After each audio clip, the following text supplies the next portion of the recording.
Assalamualaikum warahmatullahi wabarakatuh.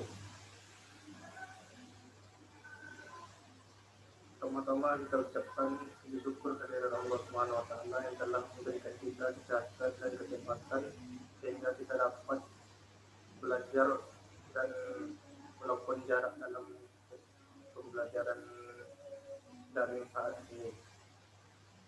Nah, saya akan membahas tentang materi saya yaitu yang berjudul Hakikat Metode Penelitian Kualitatif dan Kuantitatif, yaitu penelitian, populasi dan sampel, dan teknik sampling. Yang terhormat kepada Profesor Busre MPD dan Bapak Dr. Anton Komaini SSI MPD. Selanjutnya saya akan membacakan hasil presentasi saya.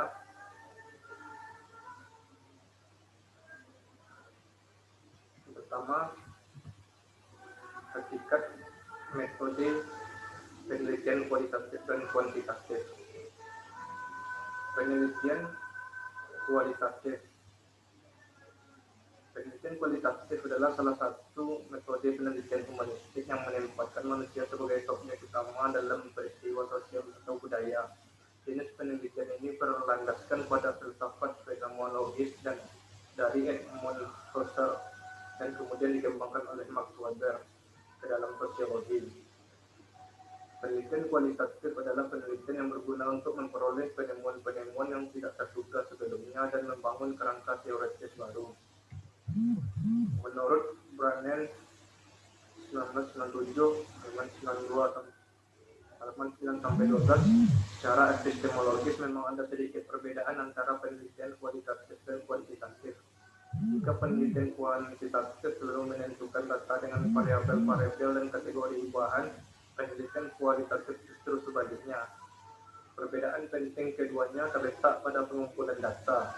Tradisi kualitatif penelitian sebagai instrumen pengumpulan data, mengikuti asumsi kultural dan mengikuti data.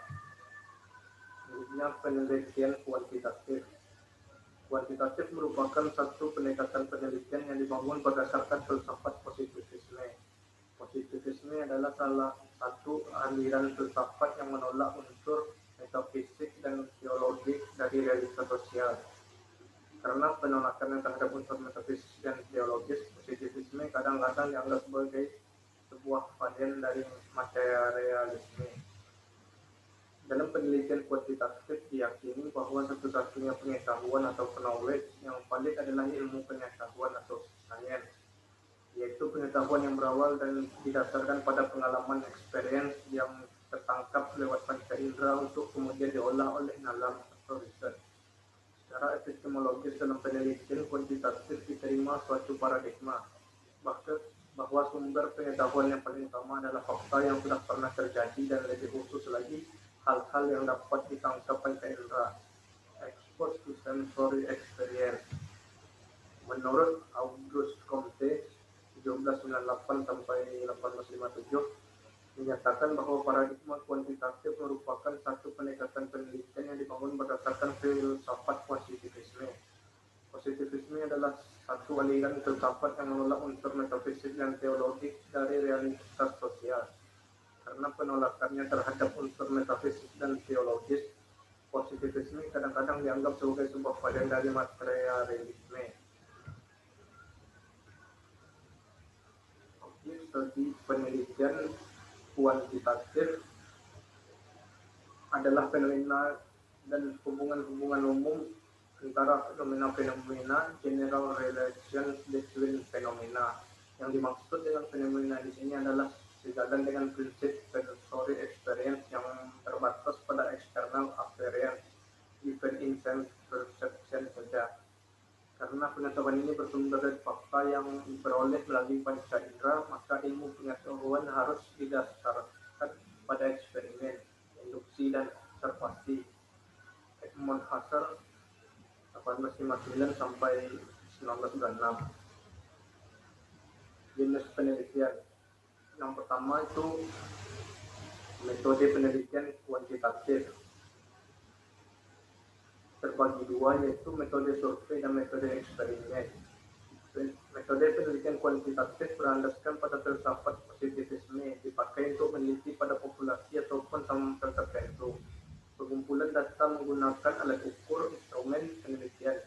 Analisa data bersifat kuantitatif atau statistik dengan tujuan untuk menguji dan membuktikan hipotesis yang telah dibuat atau yang ditetapkan. Yang kedua, penelitian kualitatif. Gagasan metode penelitian adalah filsafat positivisme, digunakan untuk meneliti pada kondisi objek yang alamiah atau lawan eksperimen, di mana peneliti sebagai instrumen kunci. Teknik pengumpulan data dilakukan secara triangulasi atau gabungan. Analisis data bersifat induktif atau kualitatif. Hasil penelitian kualitatif menekankan makna daripada generalisasi. Menurut Creswell dalam Sugiono 2012, metode penelitian kualitatif dibagi menjadi 5 macam, yaitu phenomenological research, ground theory, ethnography, case studies, dan narrative research. Yang ketiga, metode penelitian kombinasi. Metode penelitian kombinasi merupakan metode penelitian yang berlandaskan pada filsafat pragmatisme, itu kombinasi positivisme dan positivisme, digunakan untuk meneliti pada kondisi objek yang alamiah maupun buatan laboratorium, di mana peneliti bisa sebagai instrumen dan menggunakan instrumen untuk pengukuran. Teknik pengumpulan data dapat menggunakan tes, kuesioner, dan gabungan atau triangulasi. Analisis data bersifat deduktif, kuantitatif, dan induktif kualitatif. Hasil penelitian kombinasi dapat berguna untuk membuat generalisasi dan memahami makna. Yang keempat, metode penelitian deskriptif. Pengertian metode penelitian deskriptif adalah prosedur penelitian atau pemecahan masalah yang diselidiki dengan gambaran subjek atau objek yang digunakan berupa orang, lembaga, masyarakat, dan yang lainnya.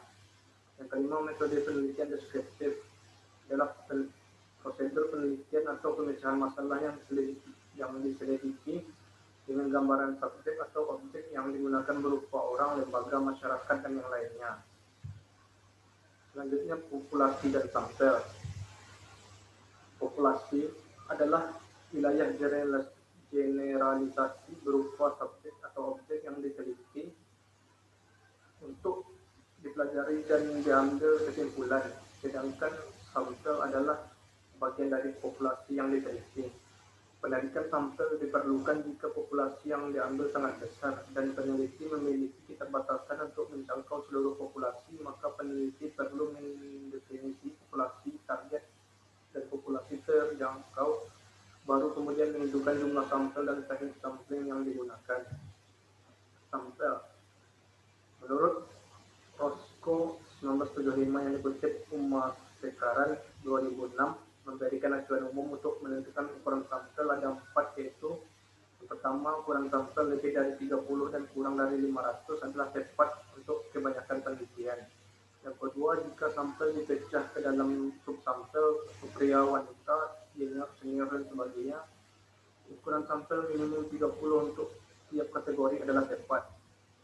Yang ketiga, dalam penelitian IPADE termasuk analisis regresi berganda, ukuran sampel sebaiknya 10 kali lebih besar dari jumlah variabel dalam penelitian. Yang keempat, untuk penelitian eksperimental sederhana dengan kontrol eksperimen yang ketat, penelitian yang sukses adalah mungkin dengan ukuran sampel kecil antara 10 sampai dengan 20. Selanjutnya, teknik sampling. Teknik sampling merupakan teknik pengambilan sampel yang secara umum terbagi dua, yaitu probability sampling dan non-probability sampling. Yang pertama, probability sampling terbagi 5. Yang pertama, simple random sampling, sampling sistematis, proportional stratified random sampling, proportional stratified random sampling, dan cluster sampling. Yang kedua, non-probability sampling terbagi 4. Pertama, sampling insidensial, 2 sampling purposive, 3 sampling genom, dan 4 novel sampling. Sekian pemaparan materi dari saya. Apabila ada kesalahan, saya mohon maaf. Saya tutup dengan wabillahi taufiq wal hidayah.